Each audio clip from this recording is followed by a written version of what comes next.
So to summarize what I've said so far about the three systems, they are good for different situations. If you're taking an orchestra audition, I would recommend equal tempered. You don't need that expressive intonation when you're playing orchestral excerpts, right? Because you don't want to stand out of your violin section. But if you don't, if you use equal tempered when you're playing a concerto, you will never sound as glamorous as the soloists do. So you want to experiment with that. And for the just intonation, I would definitely use this in a peaceful situation or when I'm playing earlier music, right? Because they were not doing this expressive intonation in the 1700s, certainly. And also country music, or if I'm playing something where I want it to sound more in a country style, this comes to mind.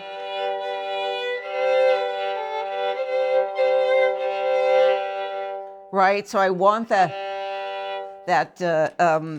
wonderful country drone to have the peacefulness, right? So here I don't want to put.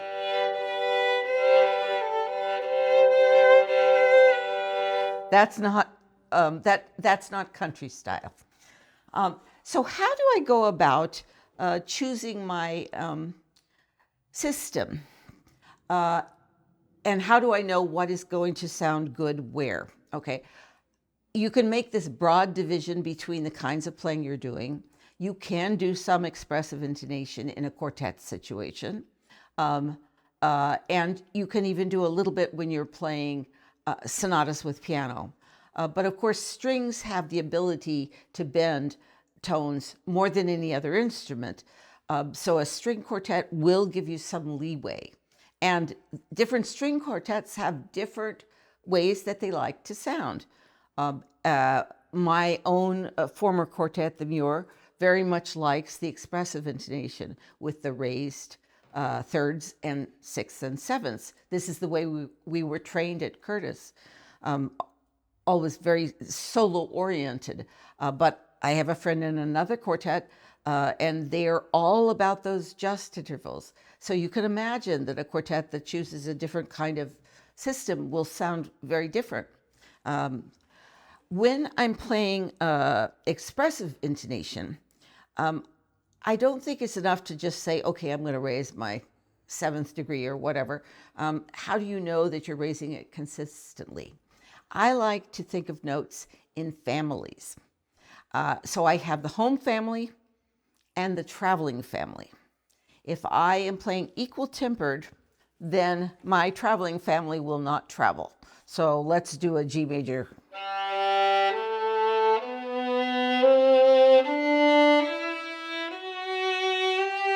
So that's pretty much what you're going to hear on a piano also.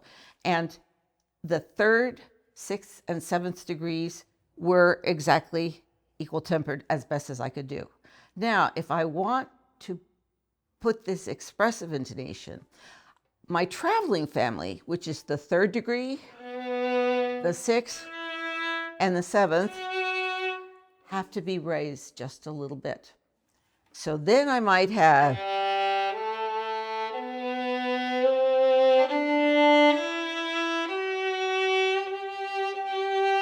Did I raise the other notes, the home family? I sure hope not, because I'm trying to keep the resonance of my open G, right? So if I play sharp on everybody, I won't have any resonance whatsoever. But this is a wide. Can you hear that A string ringing? That's because I'm playing expressive / Pythagorean intonation. So if you've ever wondered where to put your A, my answer would be, it depends. Do you want the bright overtones of expressive intonation? Then you have to play in tune with your DNA. Hear how wide that is? Likewise, the next whole step,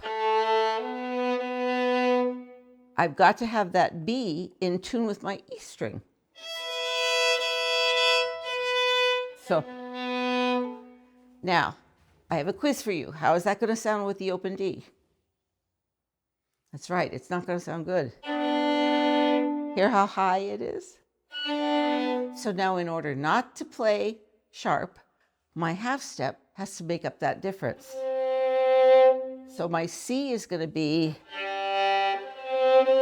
a perfect fourth away from my open G. That's the home family. They don't move. Where's the E go? It has to agree with the open E. So therefore, wide whole step, wide whole step, narrow half step. So you should always be able to play your octaves. It's just that you slice the pizza a little differently because your whole steps are bigger and your half steps are smaller. But you end up with an octave. So it's not that you get to just play wherever you want. It's not that you just get to play sharp. You get to play the family, the traveling family, a little bit sharper. What about flats, you ask? Okay, flats are a little bit different story, and it depends on whether I'm going to be playing in a string quartet by myself or if I'm playing with piano. I've had the experience of playing Beethoven's sonata with E flats, and I played the E flats too low to the piano. And this is actually very difficult to listen to. So if I'm playing flats with piano, then I'm going to do them equal tempered. I am not going to put them low. But I want my leading tone to be high. What can I do? Oh, I could bring my D a little bit higher. So that's the sneaky thing that I do if I'm playing in E flat major, say, with the piano. I bring my G and my D a little bit higher.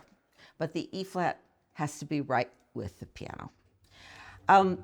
Being in tune with piano pitches is actually a fussier situation than being in tune with the orchestra. Why? Because the orchestra pitches are generally played by more than one person, right? So then there's a fuzziness around the note and the pitch, and you can bend the pitch without it sounding like you're out of tune.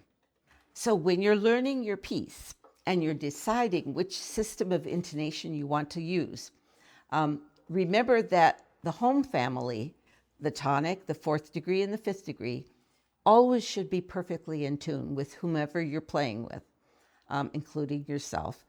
And the traveling family may or may not be a little bit bent, depending on what the music is that you're playing, the instrumentation, and the mood that you want to create. And always remember the home family is unassailable.